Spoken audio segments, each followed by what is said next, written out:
একটা মানুষ যে মৃত্যুকেও ঠকিয়েছিল। আজ জানব জাদুর রাজা হুডিনির এমন কিছু রহস্য যা আজও কেউ বুঝতে পারেনি। তাহলে দেরি কিসের, চলুন দেখে আসি।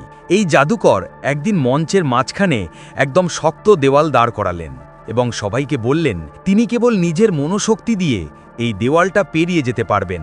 সহকারী পর্দা টেনে দিলেন আর পরের মুহূর্তেই সবাই হতবাক, লোকটা সত্যিই দেওয়ালের ওপাশে চলে গেছে। দর্শকেরা বিস্ময়ে হাঁ করে তাকিয়ে রইল। তারা সবাই একসঙ্গে চিৎকার করে বলল, আরেকবার দেখাও।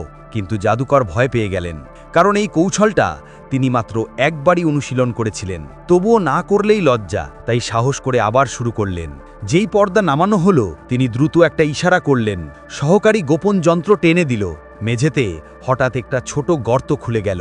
আসলে দেওয়াল ভেদ করার জাদুর রহস্যটাই ছিল এই গোপন গর্তের মধ্যে। হুডিনি নামের এই মহান জাদুকর গোপনে সেই গর্ত দিয়ে হাবাগড়ি দিয়ে পার হলেন।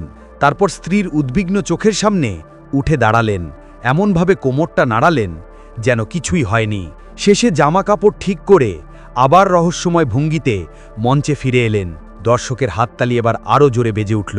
পর্দার আড়ালে টিমও উল্লসিত, কারণ জাদু আসলে ম্যাজিক নয়। তবুও হুডিনি মনে করতেন, যদি আমি মানুষকে খুশি করতে পারি সেটাই জাদুর আসল মানে। এইভাবে হুডিনির খ্যাতি দিন দিন ছড়িয়ে পড়ল। এমনকি রাশিয়ার রাজপরিবারও তাকে আমন্ত্রণ জানালো ক্রেমলিন প্রাসাদে জাদু দেখানোর জন্য। হুডিনি সেখানে গিয়ে আত্মবিশ্বাসের সঙ্গে বললেন, আমি তোমাদের ইচ্ছা পূরণ করতে পারি। সকলেই অবাক হয়ে তাকিয়ে থাকল। তিনি রাজপরিবারের সদস্যদের বললেন তারা যেন নিজেদের ইচ্ছাগুলো কাগজে লিখে দেন। সব কাগজ সংগ্রহ করার পর তিনি রাজকুমারীকে বললেন একটি ইচ্ছা এলোমেলোভাবে তুলতে, যে ইচ্ছাই হোক আমি সেটা পূরণ করতে পারবো। কিন্তু কাগজ খুলেই হুডিনি থমকে গেলেন, কারণ তিনি রাশিয়ান ভাষা জানতেন না। সবাই হেসে উঠল, এমনকি ভয়ঙ্কর খ্যাতিমান পুরোহিত রাসপুতিনও নিশ্চিন্ত হল। ভাবল ও তো শুধু সাজানো এক ভাঁড়। হুডিনি কিছু মনে করলেন না। তিনি রানীকে অনুরোধ করলেন ইচ্ছাটা অনুবাদ করে দিতে। রানী কাগজটা দেখে বিস্ময়ে বললেন, এই ইচ্ছা অসম্ভব। ওখানে লেখা আছে ক্রেমলিন প্রাসাদের ঘণ্টা যেন আবার বাজে, কিন্তু ওই পুরনো ঘণ্টাটা 100 বছর ধরে বাজে না। তার দাড়ি পচে গেছে, সিঁড়িও ভেঙে পড়েছে। কিন্তু হুডিনি হাসলেন। তিনি জানালার দিকে তাকালেন, সাদা রুমাল বের করে তার ভিতর থেকে জাদুকরীভাবে একটা দড়ি তৈরি করলেন। সবাই অবাক হয়ে হাততালি দিতে লাগল, কিন্তু আসল জাদু এখনো বাকি ছিল। তিনি রাজকুমারীকে বললেন দড়িটা টানতে। ঠিক পরের মুহূর্তেই পুরনো সেই ঘণ্টা আবার বাজতে শুরু করল।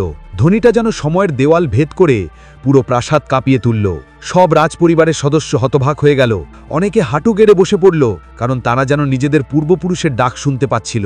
এমনকি শক্তিশালী রাজপুতিনও এই জাদুর রহস্য ধরতে পারলেন না। কিন্তু সবাই জানে জাদু আসলে কৌশল। আসল রহস্য ছিল হুডিনি যখন কাগজগুলো নিচ্ছিলেন তখনই ইচ্ছার কাগজটা বদলে ফেলেছিলেন। তাই রাজকুমারী যেটাই তুলতেন ইচ্ছা হতো ঘণ্টা বাজানো। রানীর অনুবাদ চাওয়াটাও ছিল কৌশলের অংশ, যাতে সবকিছু আরও বাস্তব মনে হয়। আর ঘণ্টা বাজানোর আসল কারণ কি? ওপারের ভবনে তার সহকারী আগেই এক সাইলেন্সার লাগানো বন্দুক সাজিয়ে রেখেছিল। রাজকুমারী যখন দড়ি টানলেন তখন সহকারী ট্রিগার টিপল। গুলির শব্দেই ঘণ্টা বেজে উঠল।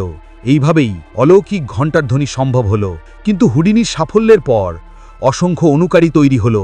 কেউ নিজেকে হুগিনি, কেউ ডিসিনি, কেউ পাগানিনি বলল। সবাই চেষ্টা করল তাকে ছাড়িয়ে যেতে। হুডিনি ভাবলেন এদের সবাইকে যেন মাটির পুতুল বানাতে পারতাম।